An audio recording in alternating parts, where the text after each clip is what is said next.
Welcome to the overdue Part 30 of Alpha Found. It's possible that everything in this video has been said before by others, but if so, I'm unaware of it.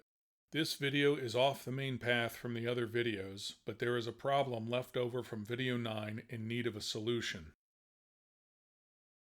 In the 9th video of this series, it was proved that if an index is broken into two equal weight halves, the correlation of the high CAPM beta portfolio is necessarily higher than the correlation of the low CAPM beta portfolio. Then it was observed that in at least two studies, and very likely many others, that the correlation of each high CAPM beta decile was higher than the correlation of the symmetric low CAPM beta decile, as seen here and here. There was one exception in the second time period of the paper by Black, Jensen, and Scholes for the 5th and 6th deciles. In this and the next video, we pursue the relationship between the correlation of the CAPM beta deciles further. It turns out the observed relationship is not just a happy coincidence. It will likely exist for symmetric deciles as it does for halves. In retrospect, it should have been obvious. The mathematics will be a little more formal than in prior videos, so this is a half step up in sophistication. Recall equation 9.9. This could have been simplified further, which I didn't do originally because I thought the equation as presented was more intuitive than the simpler alternative. To simplify further, the risk-free rate of return is a constant that is both added in and subtracted out and so drops out altogether, leaving us with line 30.1.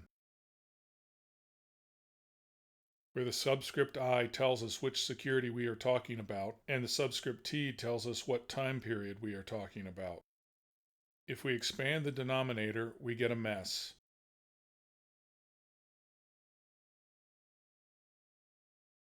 which when rearranged results in a smaller mess.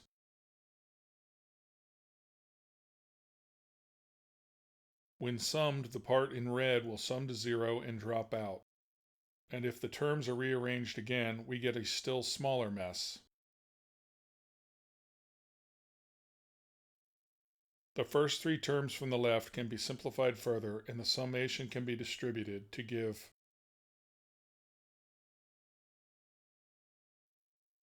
When this new arrangement is placed back into line 30.1, we get.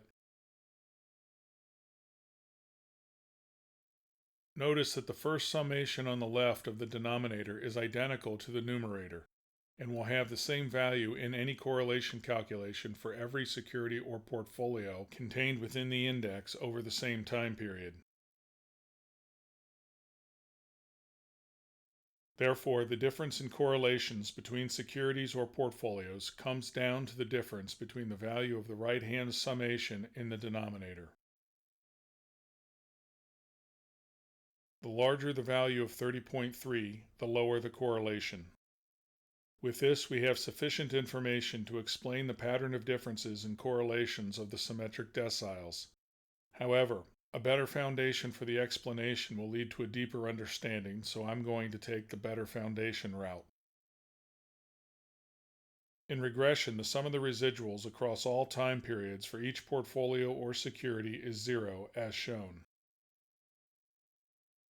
Also, in regression, when the independent variable is a stock index, as in the context of CAPM, with alpha, there is an additional sum of residuals that sums to 0. Note here that the index of summation is I, not T. That is, the weighted sum of the residuals in any given time period across all securities or all mutually exclusive and exhaustive portfolios comprising an index is 0. This was said verbally and less formally in the discussion of line 9.2. In the two-portfolio market that has been used throughout these videos, each portfolio is equally weighted at 50% each. Therefore, in any given time period T, the sum of the two residuals is 0. We can take the absolute value of both sides of equation 30.6. The equation in line 30.7 should be easier to work with than line 30.6 as long as we remember the residuals of each of the two portfolios in each time period have opposite signs. Since the magnitude of the residuals varies from one time period to the next, but in each time period the magnitude of the residuals is the same for each of the two portfolios, then the idiosyncratic risk is the same for each of the two portfolios, where idiosyncratic risk is the sum of the squared residuals divided by their degrees of freedom.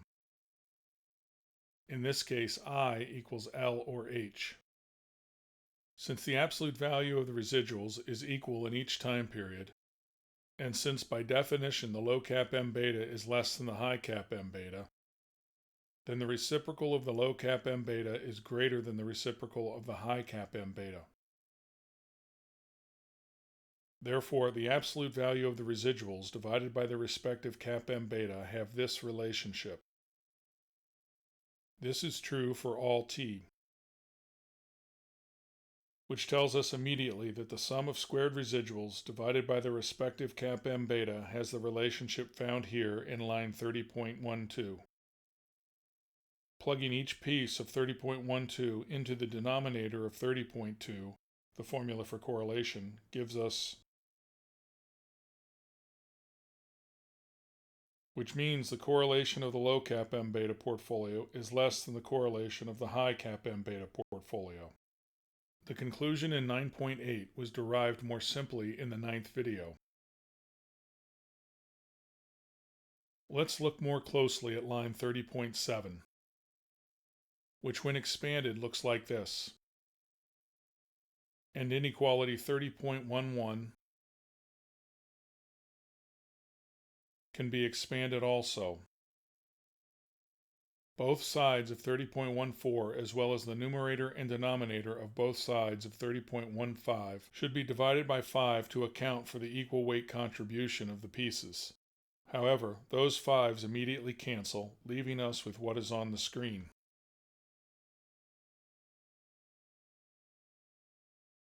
The constituent parts of line 30.14 have some freedom to vary.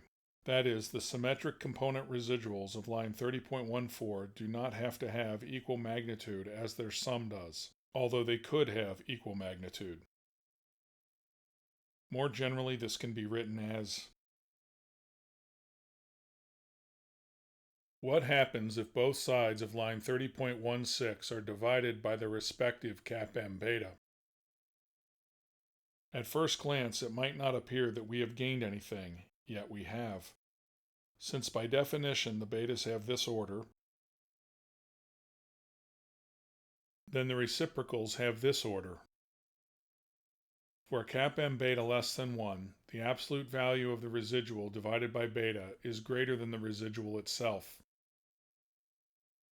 Furthermore, for a CAPM beta greater than 1, the absolute value of the residual divided by beta is less than the absolute value of the residual. In decile portfolios, it's safe to assume that there is a reasonable amount of diversification, though not complete diversification. With this in mind, in light of line 30.14, and in light of lines 30.20a through 30.20b, there is a tendency for the relationship below to hold. The magnitude of the residuals of the symmetric deciles are roughly equal in each time period. There is no obvious reason to think that any one residual magnitude of line 30.14 is greater than or less than its symmetric residual magnitude, except in the first and 10th deciles. This will be discussed in the next video.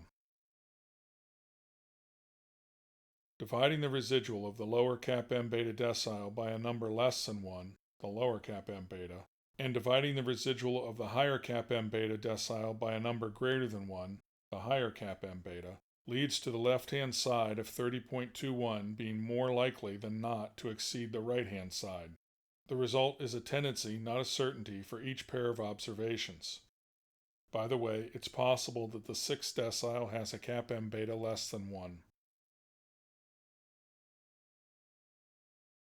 Since for individual pairs of observations this is more likely than not to be true, then it is even more likely to be true for the sum of squared observations across time. That is, there is a strong tendency for the sum of squared residuals divided by their low CAPM beta squared to exceed the sum of squared residuals divided by the high CAPM beta squared.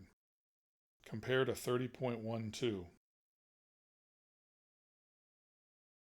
If both sides of 30.22 are divided by n minus 2, then by line 30.8 we get, or equivalently, by multiplying both sides by the CAPM beta on the right-hand side. By construction, the tendency for 30.22 through 30.25 to be true is made stronger or weaker according to this ordering.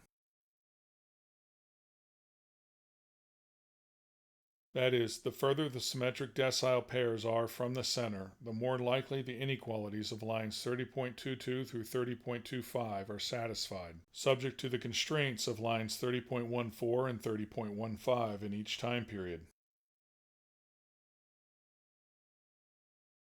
To summarize, there is a strong tendency for the correlation of the low CAPM beta decile to be lower than the correlation of the symmetric high CAPM beta decile. I want to end this video with a useful note on equation 30.2. Recall equation 9.10. If we square both sides and then expand the denominator of the right-hand side, we get, then canceling CAPM beta gives, by taking the square root of both sides, we get line 30.28. More fully, 30.2 is equivalent to 30.28. In the next video, these formulas and others will be applied to the data from Blitz and Van Vliet and also from Black, Jensen, and Scholes. Then we move forward from analyzing symmetric deciles to analyzing consecutive deciles.